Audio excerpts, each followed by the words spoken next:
หากรักตนต้องนำตนให้พ้นทุกข์สร้างเสริมสุขด้วยบุญญาสง่ารีสี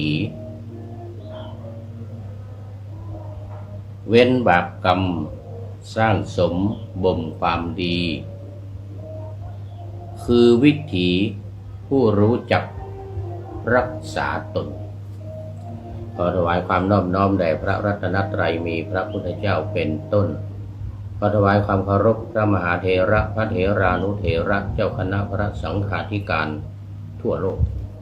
มีพระเดชพระคุณพระธรรมเสนาบดีเจ้าคณะภาค7วัดพระธาตุดอยสุเทพเป็นต้นและขออำนวยพรแด่ท่านผู้ฟังท่านผู้ชมสาธุชนพุทธบริษัททั้งหลายวันนี้รายการพระไตรปิฎกลอยฟ้าก็ลอยมาจากวัดเจ็ดลินตำบลพระสิงห์เขต2อำเภอเมืองจังหวัดเชียงใหม่เหมือนเดิมเพราะว่าผู้พูดกำลังมาพักผ่อนอยู่ที่วัดเจ็ดลินแห่งนี้เนื่องจากว่ามีงาน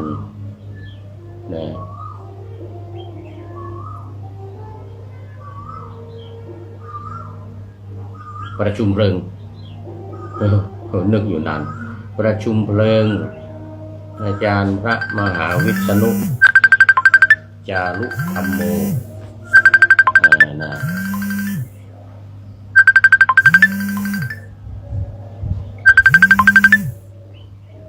มีสายเข้ามาต้องขออภัยเดี๋ยวหลังจากจบรายการจะโทรกลับจากอเมริกาเนื่องจากว่าถ้ารับสายปุ๊บตรงนี้ก็หยุดเลยตรงนี้ก็หยุด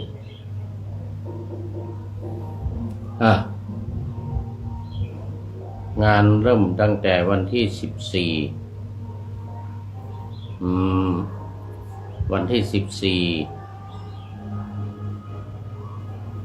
ถึงวันที่22กุมภาพันธ์นะตอนนี้ขอต้อนรับคุณโยมลาวเวีย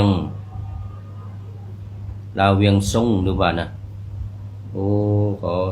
ขอไปเป็นอักษรโรมันลาวเวียงซงสาธุนี่จากประเทศสาธารณรัฐประชาธิปไตยประชาชนลาวโมทนาเป็นอย่างยิ่งเข้ามาเป็นท่านแรกเลยวันนี้แล้วกันนี่เป็น FC ใหม่นะนี่ FC ใหม่ต้องเขียนไว้ก่อนเอาเสียงเป็นลาวหรือเป็นโลเนี่ยนะLOW เวียง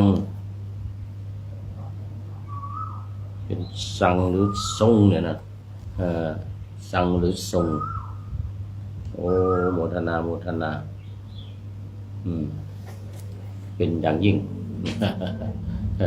FC ใหม่นะก็ช่วงนี้ก็กำลังมาบำเพ็ญกุศลทักษิณานุปทานบำเพ็ญกุศลทักษิณานุปทาน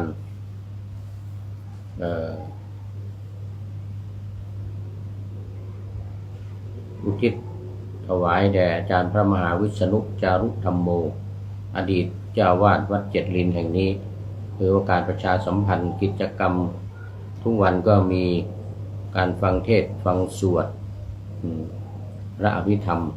ในตอนกลางคืนทุกวันอยู่ที่วัดเจ็ดลินนี้5 คืนตั้งแต่วันที่14ถึงวันที่19วันธุระวันที่10ถึง19กลางคืนเนี่ยถึง18คืนวันที่18แล้ววันที่19ก็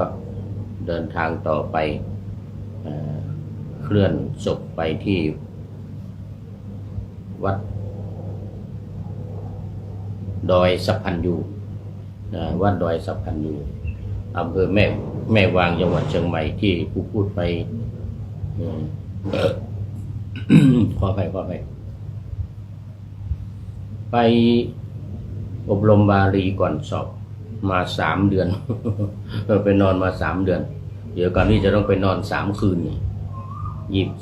20 21ไปนอน3 คืนวันที่22ก็จะประชุมเพลิงอาจารย์พระมหาวิษณุจารุธรรมโมที่วัดดอยสัพพันยูโน่นดังนั้นตอนนี้ก็ขอประชาสัมพันธ์เชิญชวนญาติโยมผู้รู้จักเคารพนับถือท่านอาจารย์พระมหาวิษณุตลอดถึงครูบาอาจารย์และลูกศิษย์ลูกหาของท่านอาจารย์พระมหาวิษณุจารุธรรมโมได้ไปร่วมกันมาร่วมกันตั้งแต่ตอนนี้วันที่14 ถึง 18 19เนี่ยนะ19 ตอนเช้ายังอยู่ที่นี่อุทิศส่วนกุศลใครจะมาเป็นเจ้าภาพถวายภัตตาหารเช้าเพลเป็นเจ้าภาพถวายกันเทศกันสวดร่วมก็ได้มาเป็นเจ้าภาพร่วมก็ได้กันเทศกันสวดเอาละตอนนี้ก็ขออนุโมทนากับทุกท่านเจ้าภาพที่มาแล้วมีเมื่อวันก่อนก็คุณโยมทองสุขมีกลิ่นดีแล้วก็เมื่อวานก็มี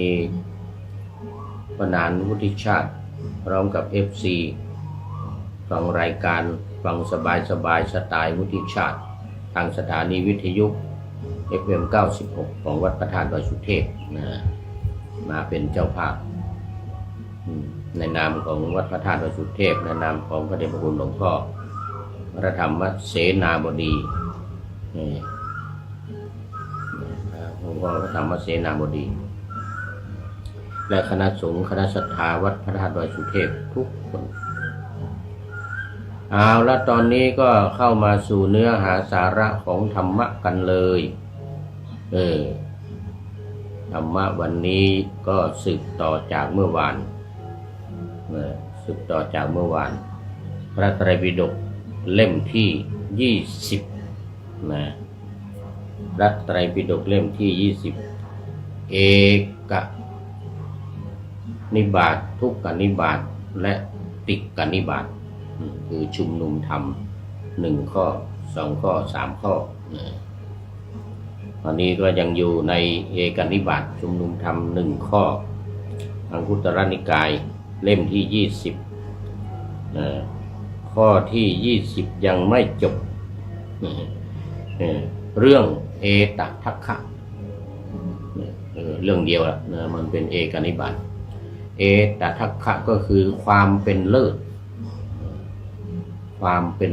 ของพุทธสาวกคือสาวกของพระพุทธเจ้าทั้งภิกษุภิกษุณีพระเถระพระเถรีทั้งอุบาสกอุบาสิกาด้วยเริ่มต้นก็เป็นพระอานนท์ในที่นี้คำว่าเอกทัคคะนี่จะหมายถึงเลิศกว่าทุกคนนะเลิศกว่าคนอื่นๆอาจจะมีเลิศเหมือนเดียวกันนี่แต่ลองลงไปอันดับที่1พระอานนท์ว่าไปแล้วเมื่อวานอันดับที่2พระอุรุเวละกัสสปะว่าไปแล้วเมื่อวานอันดับที่3พระการุทายีว่าไปแล้วเมื่อวานเลิศกว่าภิกษุทั้งหลายในแง่ใดแง่หนึ่งอย่างพระอานนท์ในเรื่องพระหูเป็นพระหูสูตรอย่างท่านพระอุรุเวละกัสสปะนี่ก็มีบริษัทมากอย่างท่านพระการุทายีนี่ก็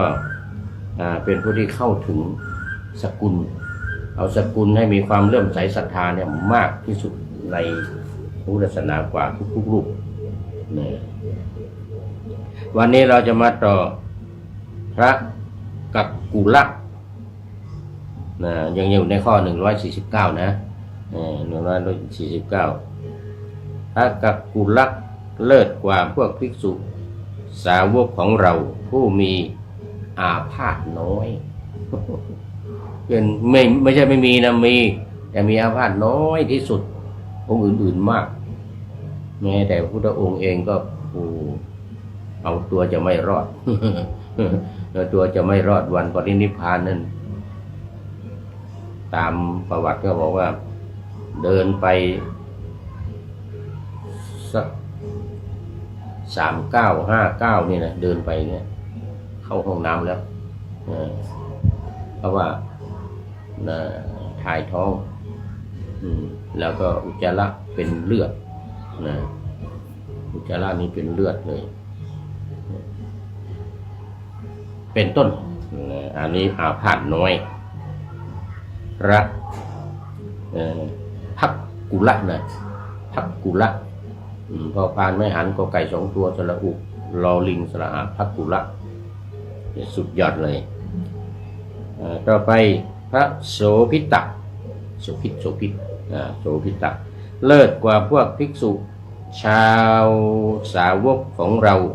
ผู้ระลึกชาติก่อนได้ลองจากพุทธเจ้านะพุทธเจ้านี่20อสงไขยด้วยยิ่งด้วยกำไรแสนกับนี่นะระลึกชาติได้หมดแต่ท่านพระที่พระโสภิตะเนี่ยระลึกได้มากกว่าภิกษุทุกรูปเนี่ยเราเรียกปุเพนิวาสานุสติญาณมีญาณอย่างรู้ในอดีตว่าตัวเองเนี่ยเกิดเป็นอะไรมาบ้างเป็นนกเป็นปลาเหรอจะเป็นลิงเป็นข้างเหรอเป็นมนุษย์เหรอเป็นผู้หญิงเป็นผู้ชายอะไรเนี่ยรู้หมดมากกว่าภิกษุทุกรูปภิกษุณีอุบาสกอุบาสิกาทุกคนบรรดาสาวกเนี่ยบรรดาสาวกของพระพุทธเจ้าเนี่ยคนที่ระลึกชาติได้ในหนหลังเนี่ยพระโสภิตะนี้เป็นเลิศลำดับต่อไป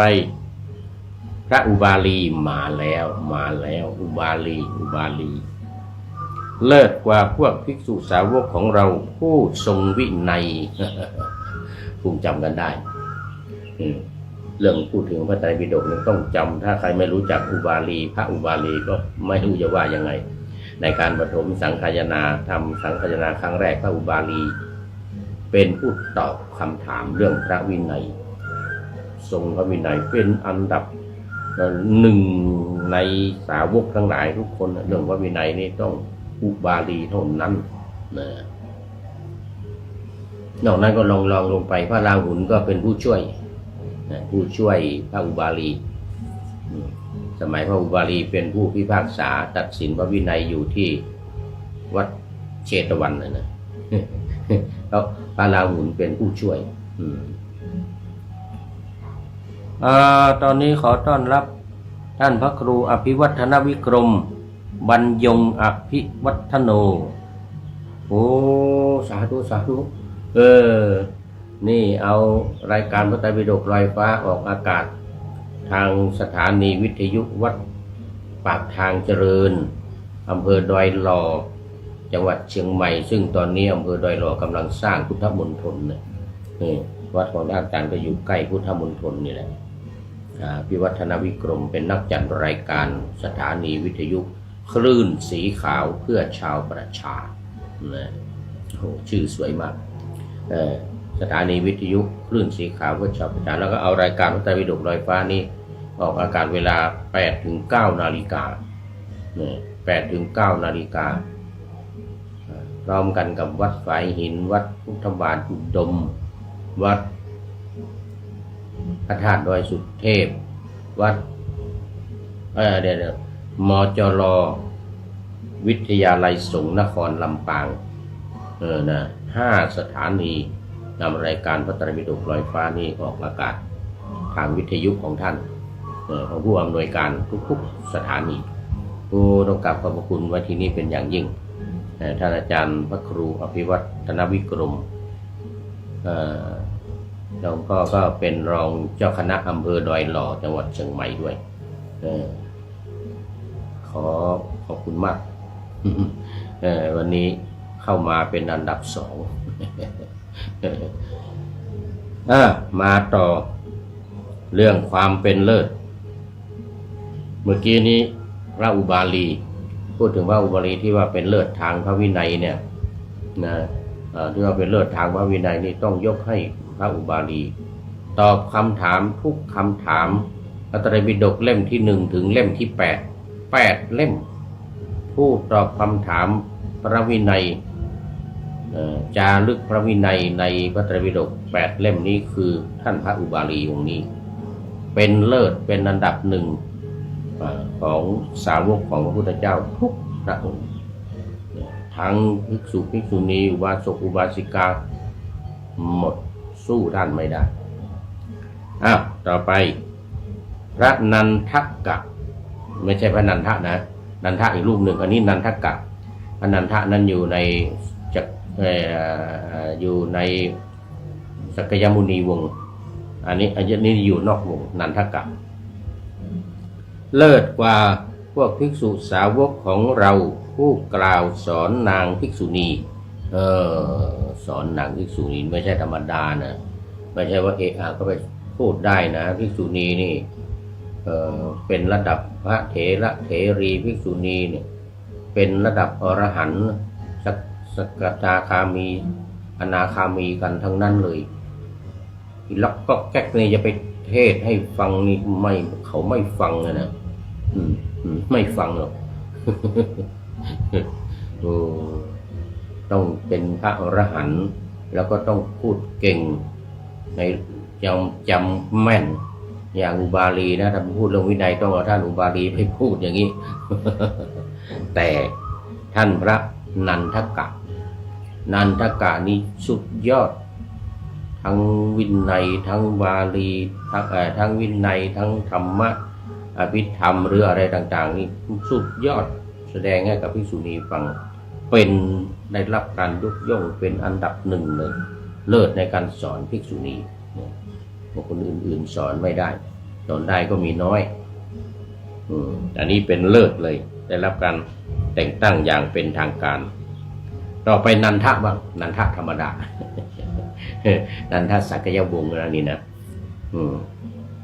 เลิศกว่าพวกภิกษุสาวกของเราผู้คุ้มครองทวารในอินทรีย์นี่คุ้มครองทวารก็คือทวาร6ตาหูจมูกลิ้นกายใจคุ้มครองได้เป็นยอดเยี่ยมเลยทีเดียวกว่าภิกษุภิกษุณีอุบาสกอุบาสิกาทั้งปวงคงจำกันได้นันทะที่กำลังแต่งงานนันทะกำลังแต่งงานเป็นลูกของพระนางมหาประชาบดีโคตมีเป็นน้องชายของพระพุทธเจ้าเนี่ยนะกำลังแต่งงานพระพุทธเจ้าไปฉันภัตตาหารในวันพิธีมงคลเสร็จเรียบร้อยแล้วให้อุ้มบาตรกลับวัดไปถึงวัดบวชซะ บวชท่านนันทะลาหุนอีกรูปหนึ่งนี่ฉันเสร็จแล้วเดินหนีเลยเอาบาตรให้พระลาหุนอุ้มไปถึงวัดบวช ท่านนี้แหละนันทะองค์นี้แหละแต่งงานไม่ได้นอนกับเจ้าสาวแต่งงานเสร็จทำพิธีเสร็จยังไม่ถึงกลางคืนเขาไปบวช ต่อมาได้รับการยกย่องเป็นเอตทัคคะเป็นเลิศกว่าทุกรูปทางด้านการสำรวมอินทรีย์ตาหูจมูกลิ้นกายและใจ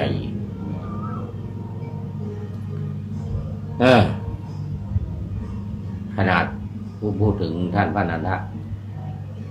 ขนาดทางพุทธเจ้าพาขึ้นไปบนสวรรค์ให้เห็นนางฟ้าทั้งหลายถามว่าเนี่ยนางฟ้ากับนางเอกเจ้าสาวของท่านที่แต่งงานชนะปะทะกัลยาณีนะอันไหนสวยว่างั้นพระพุทธเจ้าถามพาขึ้นไปดูอยากได้อะไรอยากได้นางฟ้าพวกนี้หรือว่าอยากจะได้เจ้าสาวที่แต่งงานวันนั้นอยากได้อะไรว่างั้นนั้นถ้าว่าเอานี่สิว่างั้นอันนี้สวยกว่าว่างั้นถ้าจะเปรียบเทียบกันเนี่ยเจ้าสาวที่อยู่ที่บ้านวันนั้นเนี่ยเหมือนกับ ลิงรุ่นตัวหนึ่งที่จับอยู่บนตอไม้ไฟไหม้ว่าไงนะตอไม้ที่ถูกไฟไหม้เนี่ยไม่ลิงรุ่นเจ้าสาวมันดำ แต่ว่าดำนินนะดำนินดำสีพุทรานะพุทราดิบนะเขาเรียกสีบัตตันดิบทางบ้านเหนือนี่นะเราเรียกอีกอย่างหนึ่งว่าสีตู้เจ้าให้นะ โอ้เดี๋ยวขอต้อนรับธีรพลพยัคฆพลโอ้เป็นพระนี่นะโอ้สาธุนี่FC ใหม่ FC ใหม่ธีรพลพยัคฆพลโอ้โหสาธุธีรพลพยัคฆพลนี่นะเป็นพระธีรพลพยัคฆพลต้องไปดูโปรไฟล์ก่อนว่าเป็นผู้ใดมาจากไหนวัดอะไรจังหวัดไหนเดี๋ยววันหลังจะได้มาประชาสัมพันธ์ขอบคุณมากวันนี้โอ้วันนี้มี FC ใหม่ๆมาเยอะนี่โลนี่ LOW นี่นะเวียงแสงเนี่ยนะเวียงแสงน่าจะเป็นลาวเวียงแสงนะใหม่ๆเนี่ยแต่ด้านพระครูอภิวัฒนวิกรมนี่เก่าละเป็น FC ตัวจริง เป็น FC ตัวจริงแล้วเอามาพูดถึงนันทาพระนันทายังไม่จบเอาไหนเอานี่สิว่างั้นนี่สวยกว่า อันนี้สวยกว่าว่างั้นอันนั้นเหมือนกับลิงรุ่นจับอยู่บนตอไม้ถูกไฟไหม้ว่างั้นตอไม้ที่ไฟไหม้แล้วนะดำเหมือนนะแล้วก็ลิงรุ่นก็ไปจับอยู่บนตอไม้นั้น เจ้าสาวของท่านนันทะ แต่ได้รับมันเป็นเลิศว่าคุมตาหูจมูกลิ้นกายใจเป็นอันดับหนึ่งอย่างดีเลยก็มีประสบการณ์อย่างว่า ขึ้นไปบนสวรรค์เห็นนางฟ้าทั้งหลายจะเปรียบเทียบกับเจ้าสาวของตัวเองเอาต่อไปนันทะจบแล้วพระมหากัปปินะโอ้โหนี่สุดยอดเลยกัปปินะนี่นะเลิศกว่าพวกภิกษุสาวกของเราผู้กล่าวสอนภิกษุทั้งหลายนี่เมื่อกี้นั้นสอนภิกษุณีนะเมื่อกี้สอนภิกษุณีอันนี้สอนภิกษุสอนภิกษุนี่คือท่านพระมหากัปปินะพระมหากัปปินะนี่สอนภิกษุเมื่อกี้ท่านนันทกะนั้นสอนภิกษุณีอันนี้สอนภิกษุภิกษุสมัยนั้นก็ไม่ใช่ว่าโอ้ไม่ใช่ธรรมดานะยิ่งโดนฉัพพคี6 รูปที่อยู่เชตวันนะโอ้โหไม่ฟังเลยทีเนี้ยแต่ว่าตรงนี้ทำได้คือท่านพระมหากัปปินะเอาต่อไปพระสาคตะเลิศกว่าภิกษุสาวกของเราผู้ฉลาดในเตโชธาตุ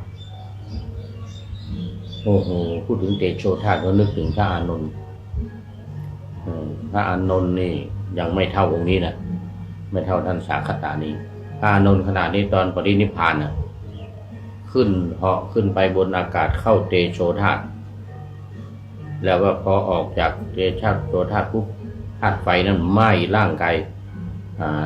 ท่านก็ปรินิพพานเสร็จแล้วไฟเตโชธาตุที่ท่านเข้าฌานเตโชธาตุเนี่ยกสิณเนี่ยเตโชกสิณเนี่ยไหม้ร่างของท่านจนกระดูกตกมา2 ข้างข้างแม่น้ำฝั่งแม่น้ำโลหินีนะแม่น้ำฝั่งทางโกริตะแม่น้ำฝั่งทางสักยะเพราะท่านเป็นที่รักของพญาติทั้ง2 ฝ่ายเลยท่านพระอานนท์นี่นะโง่จะปรินิพพานฝั่งไหนไม่ได้ถ้าปรินิพพานฝั่งนี้ก็จะยึดสาลีลิกธาตุนะ สารีริกธาตุขององค์หมดแล้วฝั่งนั้นก็จะเข้ามาแล้วก็จะแย่งกันก็จะรบกันฝั่งใดฝั่งหนึ่งไม่ได้ต้องอธิษฐานจิตก่อนนะอธิษฐานจิตแล้วก็เข้าเตโชธาตุเอาขึ้นไปก่อนเพราะว่าเข้าเตโชธาตุพอออกจากเตโชธาตุก็ปรินิพพานไฟก็ลุกไหม้ร่างของท่านกระดูกตกลงมาข้างนี้ตกลงมาข้างนี้ครึ่งหนึ่งข้างนี้ครึ่งหนึ่ง อธิษฐานไว้แล้วอธิษฐานว่าให้กระดูกตกตรงฝั่งแม่น้ำโลหินีเนี่ยฝั่งซ้ายข้างหนึ่งฝั่งขวาข้างหนึ่งแต่ยังไม่เท่าท่านพระสาคตะสาคตะนี่ยิ่งกว่าพระอานนท์ยิ่งกว่าทุกรูปไม่ใช่เฉพาะพระอานนท์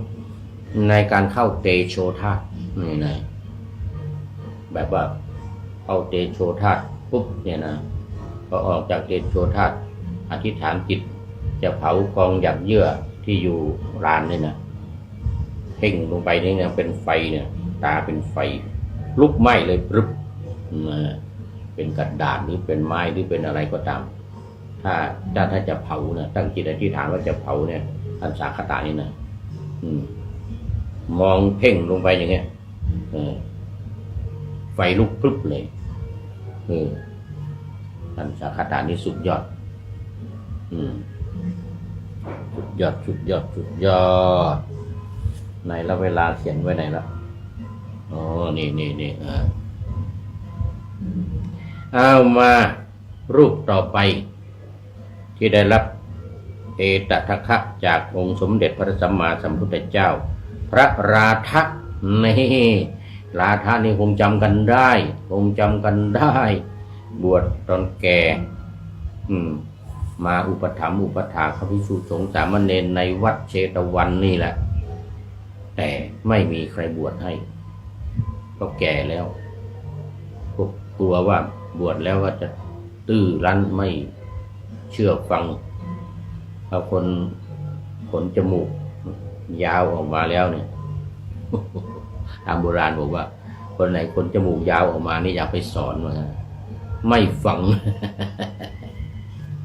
ราชานี่ก็เหมือนกันขนจมูกยาวแล้วแต่ตรงกันข้ามเลยพอบวชแล้วเนี่ยโอ้โหอ่อนน้อมถ่อมตนอ่อนน้อมถ่อมตนแล้วก็เป็นคนว่าง่ายสอนง่ายตรงกันข้ามครับความคิดหรือทฤษฎีเก่าไม่มีใครบวชให้จนพระพุทธเจ้าตรัสถามภิกษุทั้งหลายเนี่ยภิกษุทั้งหลายใครจะบวชราทะพวกนี้ว่าคนจมูกยาวแล้วแต่ท่านพระสารีบุตรไม่ได้สนนะขนจมูกจะยาวหรือไม่ยาวเนี่ยผมครับผมยกมือสารีบุตรยกมือเอาทำไมราทะเนี่ยถวายข้าวผมไปบิณฑบาต1 ทัพพีเหมือนกันวันนั้นผมรอดชีวิตได้เพราะราทะนี่นะสารีบุตรผมรอดชีวิตได้นะวันนั้นได้ข้าว1 ทัพพีจากราทะคนนี้เลยเหมือนกันท่านราทะนี่นะเดี๋ยวมีอันนี้เข้ามาธีรพลพยัคฆพลท่านอาจารย์ธีรพลพยัคฆพลผมมีชีวิตอยู่ทุกวันนี้ได้นะพระราทะองค์เนี่ยเหมือนกันนะพระพุทธเจ้าก็ได้ว่าถ้างั้นเธอบวชให้ท่านแล้วก็รับผิดชอบด้วยนะมีคำโบราณว่าขนจมูกยาวแล้วมันไม่ฟังนะขนจมูกยาวแล้วไม่ฟังนะจะสอนยังไงก็ไม่ฟังเหมือนกันไม่เป็นไรเหมือนกันไม่เป็นไรอย่าไปสนเหมือนผมสนเรื่องกตัญญูมากกว่าได้ข้าว1 ทัพพีจากผมแล้วมีชีวิตอยู่จนถึงวันนี้เหมือนกันไม่งั้นตายไปแล้วเหมือนกันเลิศกว่าพวกภิกษุสาวกของเราผู้มีปฏิภาณแจ่มแจ้งผู้มีปฏิภาณแจ่มแจ้ง คุณโยมไม่รู้ว่าถ้ารับแล้วมันตัดนะเดี๋ยวขออภัยเดี๋ยวหลังจบรายการเดี๋ยวจะโทรกลับนี่โทรจากอเมริกาไม่รู้ธรรมเนียมเครื่องไลฟ์สดเครื่องไลฟ์สดนี่เวลามีใครโทรเข้ามาถ้ารับนะมันตัดไปเลยเดี๋ยวต้องตั้งใหม่รายการก็ไม่จบเนี่ยรายการก็ไม่จบไม่เป็นไรเดี๋ยวโทรกลับคุณโยมจีรพันธ์จากมินนิโซตาเมืองแจ็คสันมินนิโซตาสหรัฐอเมริกาโทรเข้ามาโอ้นี่คอมเมนต์เข้ามาแล้วคอมเมนต์เข้ามาอ๋อไม่ใช่โปรไฟล์เหมือนกันเป็นรูปธรรมจักรเหมือนกันกับท่านอาจารย์พระครูอภิวัฒนวิกรมเนี่ยโปรไฟล์เหมือนกันนี่เหมือนกับของคุณโยมจีรพันธ์วัดพุทธารามวัดพุทธารามเมืองแจ็คสันรัฐมินนิโซตาใกล้ๆกับมันก็ไม่ใกล้นะไกลอยู่แนวเดียวกันกับลอสแองเจลิสLA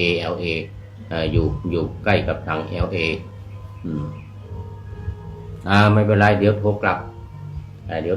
จบรายการนี้ก่อนจบรายการนี้เดี๋ยวโทรกลับพูดถึงพระราธะเลิศกว่าเพราะมีปฏิภาณแจ่มแจ้งเลยนะปฏิภาณนี่คือหูไวตาไวตอบคำถามปุ๊บปั๊บใครถามอะไรมาเนี่ยโอ้ปฏิภาณดีมากปฏิภาณไวมากคำพระราธะละมารูปต่อไปพระโมคคราชโมคคราชคงจำกันได้โมคคราชสัทธาสโตโมคคราชที่ไปอาราธนาพระพุทธเจ้าเหมือนกันอยู่ในทีม1,000 รูป1,000 รูปชุดหนึ่งมีโมคคราชเนี่ยชุดหนึ่งที่พระเจ้าสุโธทนะส่งไปเพื่ออาราธนาพระพุทธเจ้าให้เสด็จกลับเมืองกบิลพัสดุโมคคราชนี่ก็รูปหนึ่งที่รับอาสาหากันไป 1,000 บวชเสร็จแล้วก็ไม่ลืมนิมนต์พระพุทธเจ้าให้กลับ9 ชุดลืมนิมนต์หมดเลยลืมไปเลยว่าจะนิมนต์หรือบางชุดอาจจะไม่กล้าหรือว่าเกรงกลัวเกรงใจอะไรทำนองเนี้ยนะเกรงใจไม่นิมนต์พระพุทธเจ้ากลับกรุงกบิลพัสดุโมคคราชนี่เป็นรูปหนึ่งนำทีมไป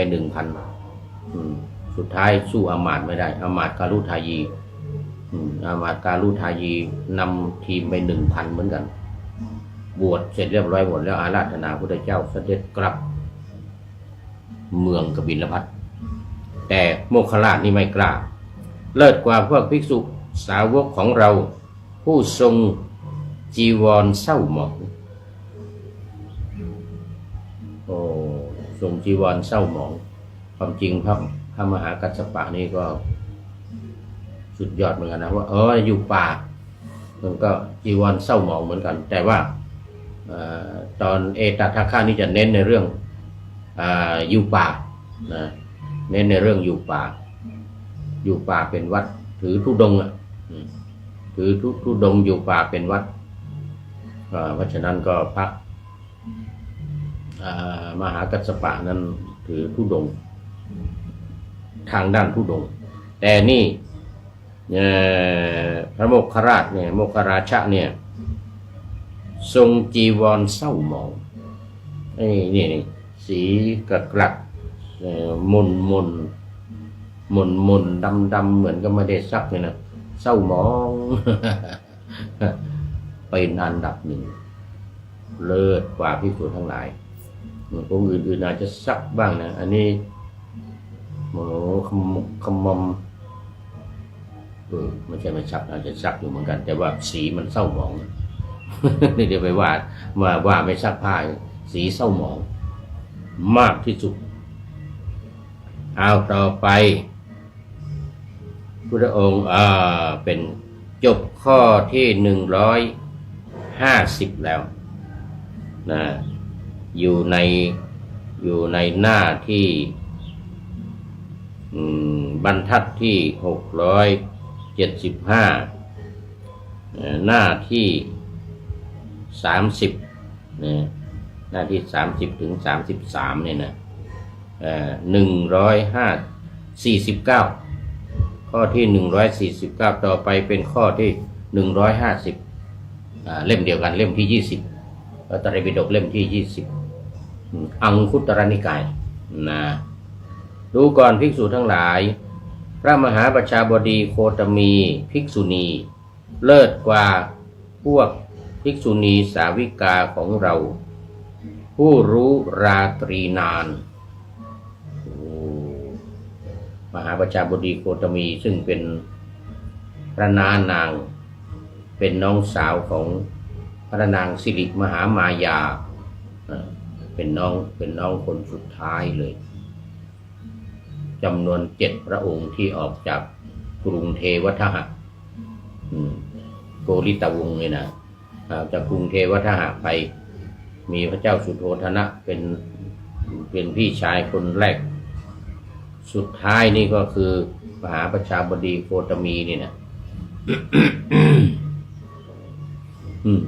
เป็นสุดท้องน้องสุดท้าย นะมหาสิริมหามายารู้สึกว่าจะเป็นน้องคนที่สองแล้วก็คนที่3ก็เป็น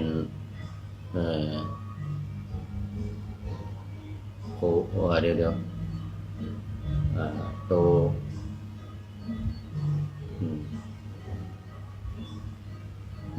เดี๋ยวสุโธทนะโตทนะอมิตโตทนะนะมีผู้ชาย3เนี่ยสุโธทนะโอโททนะอมิตโตทนะเนี่ยนะแต่ไม่รู้ว่าใครเป็นคนที่3ที่4เนี่ยนะพอที่3ปุ๊บเป็นผู้ชายผู้หญิงคนที่4ผู้หญิงคนที่4ที่5เป็นผู้ชายอมิตโตทนะเนี่ยนะที่6เป็นผู้หญิงและสุดท้ายนี่มหาประชาบดีโคตมีนี่เป็นคนสุดท้องน้องสุดท้ายในจำนวน7พระองค์ที่ถูกส่งออกไปอยู่สักยวงศ์ไปตั้งวงใหม่ตั้งสักยวงศ์ที่เมืองกบิลพัสดุที่เมืองกบิลพัสดุไปเป็นหัวหน้าชาวนาทำนาไร่นาว่างขวางอุดมสมบูรณ์น้ำอุดมสมบูรณ์เป็นหัวหน้าชาวนาเลยเขาเรียกว่ากษัตริย์คำว่ากษัตริย์นี่แปลว่าผู้ที่ทำนาหัวหน้าคนทำนากษัตริยะเนี่ยกษัตริย์เนี่ยว่าผู้ทำนาเนี่ยกษัตรากษัตรีอันนี้มหาประชาบดีโคตมีก็คงเป็นที่รู้จักกันดีผู้รู้ราตรีนานหมายความไงคือเป็นผู้รู้ที่เป็นผู้ที่เก่าแก่แล้วก็อยู่มานานศึกษามานานศึกษามาต้นเป็นคนแรกแล้วก็อยู่ไปจนสุดท้ายมหาประชาบดีโคตมีนี่อายุ120นะอายุ120นะแล้วก็เป็นผู้ที่รู้ราตรีนานหมายความว่าได้ศึกษาเราเรียนมานานมาก่อนเพื่อนเป็นต้นนะที่ว่ารู้ราตรีนานเนี่ยนะหรือถ้าภาษาบ้านเราว่าเป็นคนที่อาบน้ำร้อนมาก่อนใครอะไรทำนองนี้ ผู้รู้ราตรีนานมหาประชาบดีโคตมีเป็นน้องสุดท้องเป็นน้องคนสุดท้องพอพระนางสิริมหามายา ที่วงคตตอนที่พระองค์ประสูติได้7 วันพระนางมหาประชาบดีอันนี้ก็ได้เลี้ยงดูพระพุทธองค์แทนมหาประชาบดีโคตมีตรงนี้ก็ถือว่าเป็นรู้ราตรีนานด้วยเหมือนกันเลี้ยงพระพุทธเจ้าดูแลเหมือนกับลูกของตัวเองเลยให้นมดื่มด้วยดื่มนมพุทธเจ้านี่ดื่มนมของพระนางสิริมหามายาแค่7 วันนะ7 วันพอวันที่8ก็เนี่ยดื่มนมของมหาประชาบดีโคตมีเนี่ยนะมหาประชาบดีโคตมีส่วนพระนางสิริมหามายานั้นแค่7 วันดื่มนมแม่แค่7 วันจากนั้นเป็นน้ำนมของแม่น้าพระน้านางแม่น้าของพระพุทธเจ้าแม่เลี้ยง แม่เลี้ยงพระพุทธเจ้าตั้งแต่วันที่8มาจนเติบใหญ่เรื่องนี้ก็ถือว่าเป็นราตรีนานนี่ความหมายนะความหมายของคำว่ารู้ราตรีนานมีหลายอย่างที่พระนางมหาประชาบดีเนี่ยทำเช่นอย่างบวชก็เป็นคนบวชคนแรกเดินเสด็จเดินจากกรุงกบิลพัสไป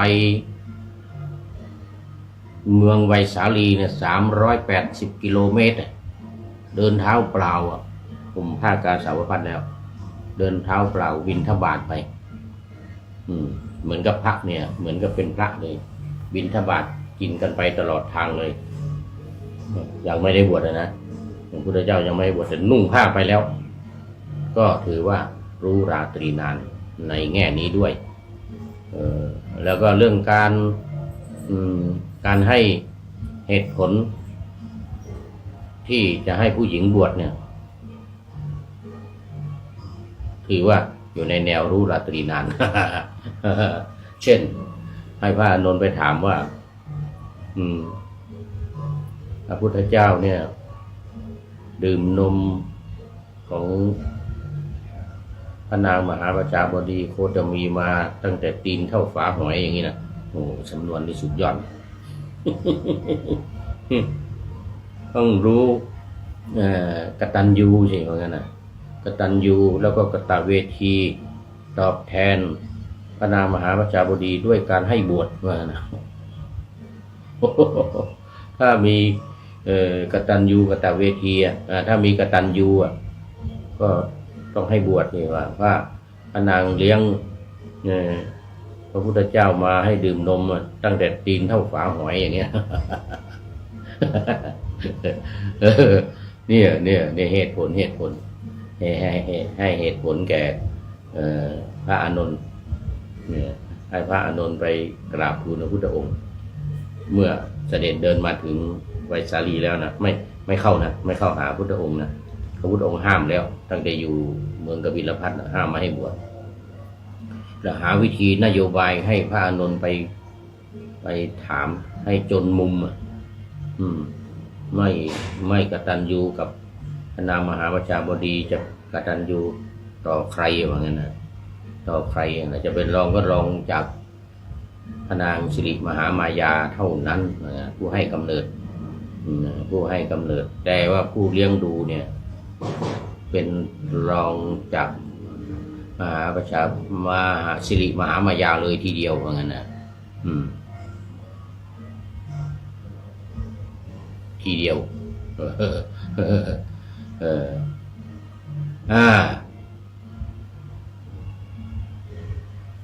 เลยได้รับการยกย่องเป็นผู้รู้ราตรีนานตอนนี้ขอต้อนรับ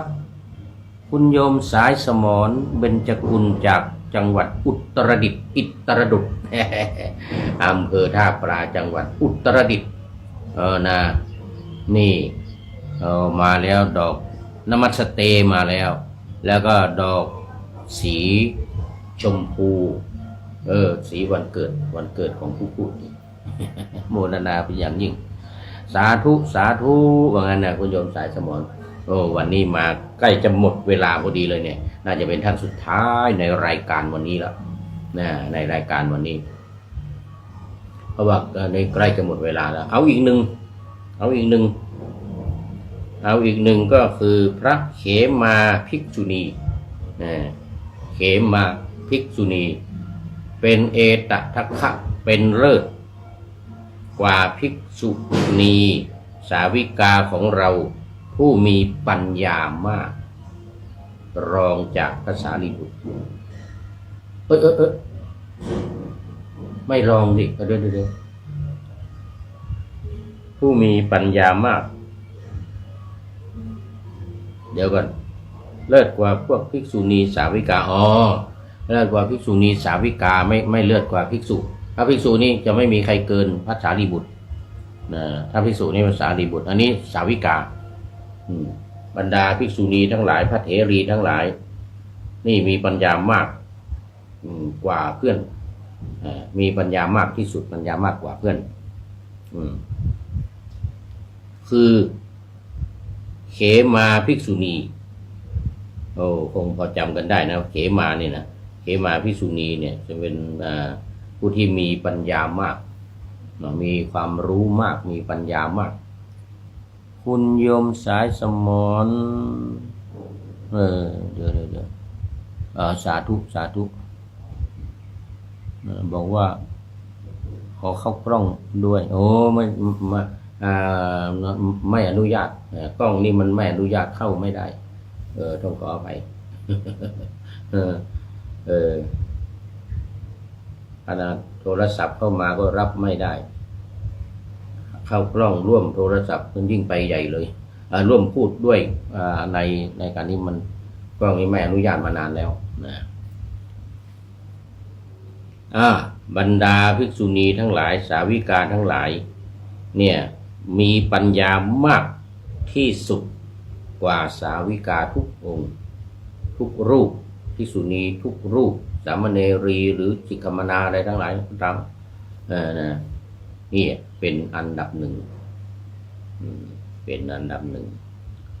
พระนางพระเขมาภิกษุณีต่อไปอีรูปพระอุบลวรรณาเถรีภิกษุณีนี่คงจำกันได้อุบลวรรณาเนี่ยนะคงจำกันได้สมัยพระเวสสันดรเป็นเจ้าหญิงกันหา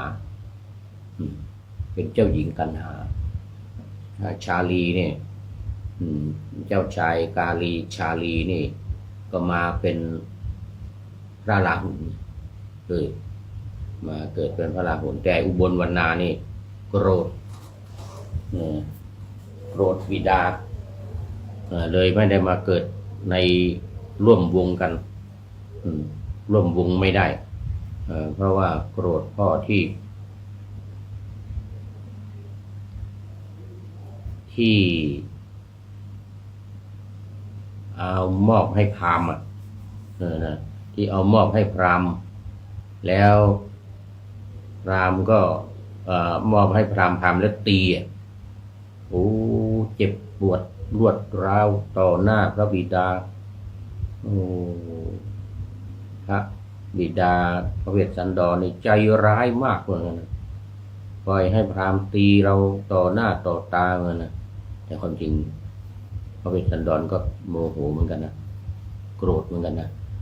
เข้าไปในห้องเอาดาบออกมานะคือดาบอยู่ในห้องนะจะมาฟันพราหมณ์นะแต่นึกขึ้นได้ไอเรากำลังสร้างบารมีสร้างบารมีจะเป็นสร้างพระโพธิญาณอยู่ก็เราก็จะไม่ถึงโพธิญาณใช่ไหมงั้นถ้ามาฆ่ามาโกรธแล้วก็ฆ่าพราหมณ์คนนี้อย่างนี้ก็เลยโกรธอย่างเดียวไม่ฆ่าปล่อยให้พราหมณ์ลากตีไปอุบลวรรณาเนี่ยเป็นกันหาถึงตัวเล็กๆยังไม่มีความคิดอะไรมากก็โกรธแล้วก็อาฆาตอธิษฐานว่าในชาติต่อไปจะไม่เกิดหรือชาติไหนๆก็ตามจะไม่เกิดร่วมกับพระเวสสันดรจะไม่เกิดร่วมพระเวสสันดร โกรธพระเวสสันดรที่ให้พราหมณ์ตีตัวเองเพราะฉะนั้น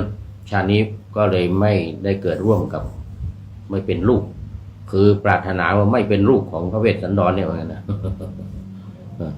เวสสันดรนี่มาเป็นพระพุทธเจ้า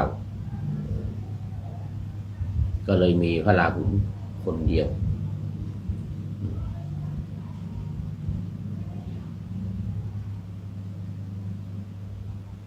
ถูกต้องเวลาหุลคนเดียวเพราะว่าอุบลวรรณานี่โกรธก็เลยมาเกิดที่เมืองสาวัตถีแล้วก็ได้บวชเป็นภิกษุณีนะเลิศกว่าภิกษุทั้งหลายภิกษุณีพวกภิกษุณีสาวิกาของเราผู้มีฤทธิ์โอ้โหมีฤทธิ์มากซะด้วยเหมือนกับโมกขันลาเลยเหมือนกับโมกขันลาเลยเพราะโมกขันลานี่ก็มีฤทธิ์มากโอ้ขอต้อนรับท่านวิเชียรธาตุอินจันทร์โอ้โหสาธุ FC ตัวจริงเหมือนกันแต่นานแล้วไม่ได้เข้ามา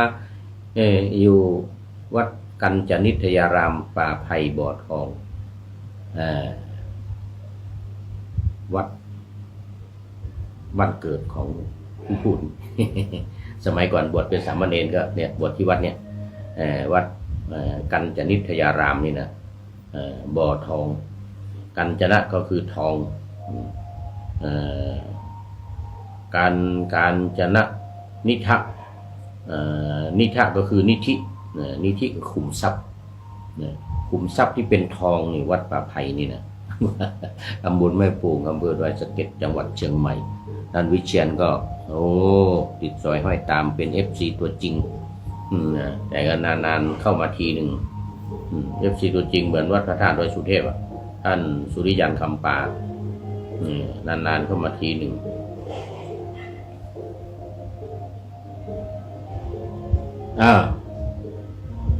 มีฤทธิ์มากถ้าจะรองก็รองพระถ้าจะเป็นรองก็รองพระมหาโมคคัลลานะหรือพอๆกันก็ไม่รู้เหมือนกับเมื่อกี้เนี่ยรูปที่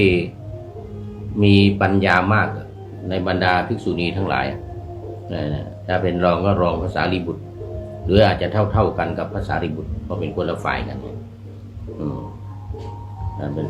คนละฝ่ายคือใครเมื่อกี้นี่นันทกะ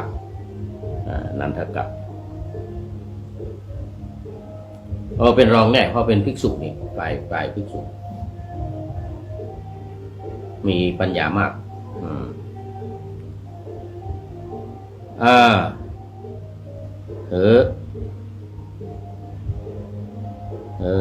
ภิกษุณีเขมามีปัญญามากเทียบกับภาษาดิบุตรไหนดูเวลาดูเวลาใกล้จะหมดเอาไว้แค่นี้ก่อนยังมีอีกมากนอกจากพระแล้วก็ยังมีภิกษุณีแล้วก็มีอุบาสกแล้วก็อุบาสิกาอีกจำนวนมากแต่วันนี้เวลาหมดท่าน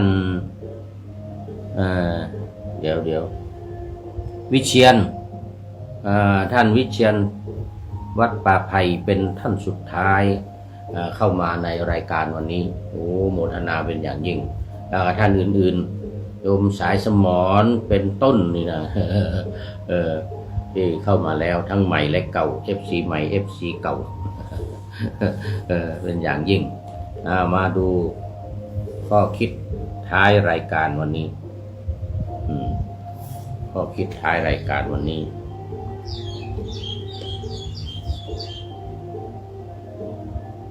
ได้จาก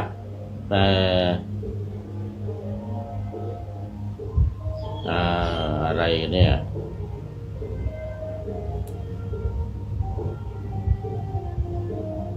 โอเรียนนะโอเรียนแนโอเรียนใน จะเป็นอักษรโรมันO R I A N เนี่ยนะโอเรียน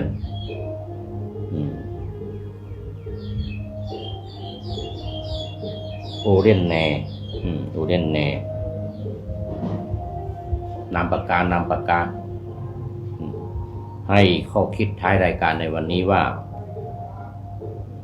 เดี๋ยวก่อนไม่ใช่โอเรียนตรงนี้นะสถานีธรรมผิดไปผิดไปสถานีธรรมนี่ดูผิดต้องขออภัยก็คิดว่าจากสถานีธรรมนะหากรักตนต้องนำตนให้พ้นทุกข์แน่นอนต้องนำตนให้พ้นทุกข์สร้างเสริมสุขด้วยบุญญาสง่าสีเว้นบาปกรรมสร้างสมบ่มความดีคือวิถีผู้รู้จักรักษาตนนี่อัตตานังอะไรนะภาษาบาลีมีอันนี้เป็นพุทธภาษิตเนี่ยความจริงภาษาบาลีว่ารักษาตนเนี่ยนะพุทธภาษิตมีรักษาตนนี่นะนึกไม่ออก ไม่เป็นไรไม่เป็นไรแต่ว่าถ้ารักตนต้องนำตนให้ตัวเองให้พ้นทุกข์นั่นก็คือหมายถึงว่าต้องปฏิบัติทำกรรมฐานนะให้บรรลุธรรมให้บรรลุเป็นพระอรหันต์ให้เข้าสู่นิพพานทำนองนี้สร้างสมบ่มทำแต่ความดีเป็นวิถีของผู้รู้จักรักษาตนนะอันนั้นคนที่รักตนต้องทำความดีต้องไม่ทำความชั่วที่จะพาตัวเองไปสู่นรกหมกไหม้ต้องทำความดีที่จะนำตัวเองไปสู่สวรรค์ไปสู่นิพพานขอบคุณความข้อคิดจากสถานีธรรมไว้ณที่นี้เป็นอย่างยิ่งขอนำพระไตรปิฎกลอยฟ้าไปจากผู้ฟังทั้งหลายในโลกล่าวันต่อไปจะได้จรย้อนกลับมาสู่สถานีใหม่ให้ท่านฟังอย่าลืมเปิดวิทยุหรือเครื่องรับโทรศัพท์โมบายคอมพิวเตอร์ผัง YouTube เฟซเพจไลน์ให้ดังๆเพื่อชมฟังรายการวันต่อไปขอทุกท่านมีความสุขทุกคืนวันนำธรรมะประกอบการงานทั้งหลายเช่นขยันทำงานทางวาจากายใจขวนขวายกิจการงานนาบำเพ็ญสาธารณประโยชน์เว้นสิ่งที่มีโทษโหดเยี่ยงสาประกอบแต่กรรมดีมีราคาแสวงหาเงินทองครองใจคนเสียสละภาระทรัพย์นับมากน้อยไม่ให้ล้านก็ให้ร้อยไม่ด้อยผลเอื้อคนรวยช่วยคนยากฝากคนจนให้ทุกคนเท่ากันมาตรฐานเดียวขอเจริญพร